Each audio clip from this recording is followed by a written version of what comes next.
Olha o que o Samuel falou. Pra poder filmar, eu roubando novamente. Seu cheque, seu delinquente, me chama de pickpocket. Te chamo de quê? Te chamo de quê? Você me encaixa no beat, eu faço verso, isso é proceder. E é sem limite, isso não é revanche, isso é uma revolta. Se roubou meu cheque, eu vim pegar ele de volta.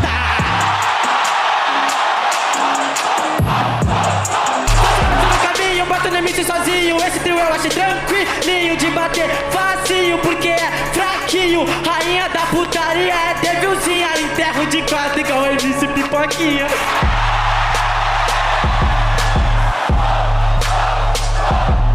Demais eu, mas tu como é que se faz? Fazendo verso com precisão, pois toda vez que eu rimo eu deixo esse mano no chão. Alguém grita pro Cris, manda ideia, leva o vácuo do Jaya e da plateia.